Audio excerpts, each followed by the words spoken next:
Le cœur est sans nul doute le moteur de l'homme. Alors pour continuer à bien rouler, le meilleur carburant, c'est le sport. Et si, regardez plutôt Jean-Louis Le Bourris, qui est doyen de l'équipe de France des transplantés cardiaques.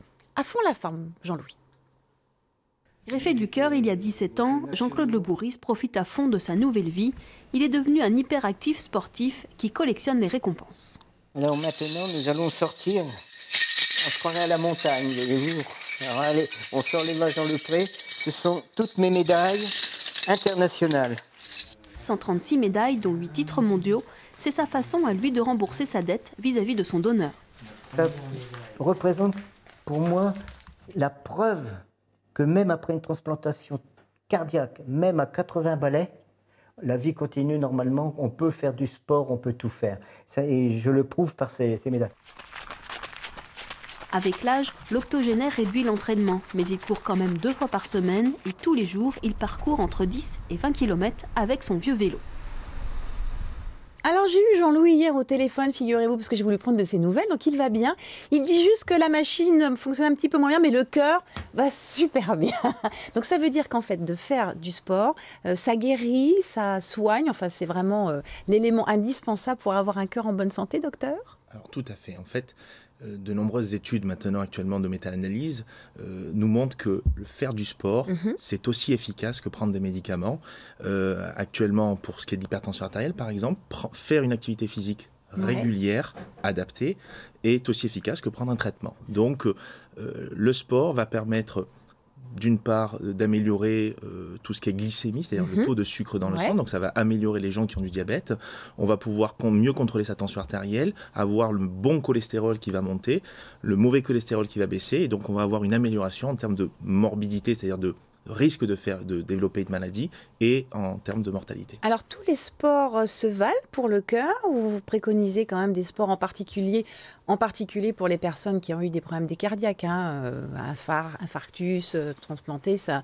Qu'est-ce qu'on peut faire comme sport ? Alors, je dirais que la chose principale, c'est le plaisir, c'est-à-dire que le but, c'est d'avoir quelqu'un qui va continuer son activité physique, qui va être une activité physique adaptée. Mais pour qu'il puisse poursuivre cette activité, il faut qu'il y ait du plaisir, et c'est la clé de l'observance. Ça, c'est la première chose. C'est la base. Après, pour ce qui est du type de sport, je dirais que ce n'est pas vraiment la problématique. Le but, c'est de faire une activité physique régulière.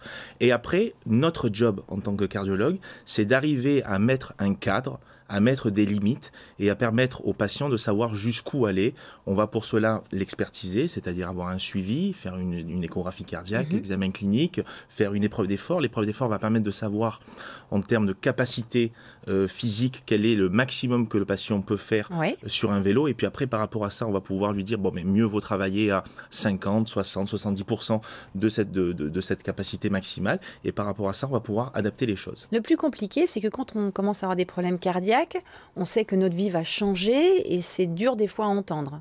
Tout à fait. Alors, il faut savoir que la société prône premièrement la performance. C'est ça. Et deuxièmement, la maladie est tabou. Donc, quand vous êtes sportif et que vous faites un problème cardiaque, vous allez vous retrouver après à vouloir obligatoirement faire comme si de rien n'était. Et donc, on veut absolument être et avoir été. On peut donner l'exemple du tennis, par exemple. Tout à fait. Moi, il est certain que j'ai 40 ans, donc je peux vous dire que quand je joue au tennis, j'adore ce sport. Lorsque j'ai une amortie, c'est un petit jeune de 20 ans qui me fait l'amortie, je lui laisse l'amortie. Parce que je sais qu'après, je vais devoir puiser sur des réserves. Vous préconisez de jouer en double ? Le double, tout à fait. Lorsqu'on a des patients qui sont cardiaques, qui sont sportifs et qui faisaient du tennis, c'est très délicat de leur dire d'arrêter le tennis puisque c'était leur passion. Et donc à ce moment-là, peut-être le fait de jouer en double, ça va être beaucoup plus convivial. Vous allez être à 4 personnes sur le terrain. Et le but après, c'est de continuer à partager ce plaisir. À 50 ans, on est une voiture de collection. Exactement. Donc c'est sous-entendu qu'on était une voiture de course avant, bien évidemment. Exactement.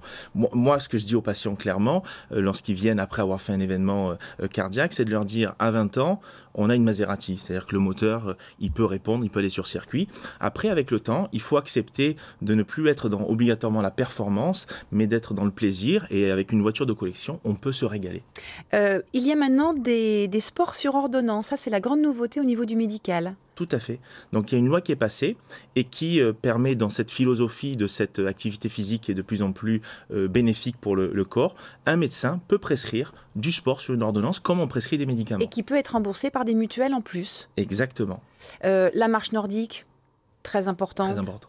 Quoi d'autre? Le Alors, vélo? grosso modo, si on voulait simplifier les sports qui peuvent être bénéfiques, c'est tout ce qui est sport d'endurance. Et grosso modo, c'est la marche nordique, la randonnée pédestre, la course à pied, le vélo, la natation, en ayant toujours ces règles de cible, de fréquence en accord avec le cardiologue. Ouais. Mais après, comme je vous dis, le but, c'est de trouver le sport qui va aller au patient. Et Le après, plaisir. le plaisir. Et Alors de qu'est-ce que pouvoir... vous dites aux bigorexiques, ceux qui sont accros au sport, de lever le pied? Alors je leur dis qu'il faut savoir, à un moment donné, accepter de lever un peu le pied lorsqu'on a eu des problèmes cardiaques. Mais on va en reparler dans un prochain dossier de la bigorexie, ces accros du sport. Il n'y a pas de réponse à 100%, vous ne pouvez pas dire qu'il n'y aura jamais de problème. Vous parlez, vous, à 99% toujours. Exactement, c'est très difficile pour les patients de comprendre, d'accepter ça, puisqu'on est dans une société où on veut absolument avoir des réponses absolues, mais la médecine, ça reste une science humaine, une science du vivant, et donc obligatoirement, ce sont des statistiques. Et donc, on a toujours un rapport bénéfice-risque, et il faut arriver à faire comprendre aux gens qu'il y a un petit risque, on est là pour faire le job et pour essayer de réduire ce risque au maximum, mais après, l'aléa, on ne peut pas aller contre l'aléa. Voilà, il faut suivre les préceptes du médecin. Regardez comme il est en bonne santé, notre docteur. Merci à vous deux d'être venus.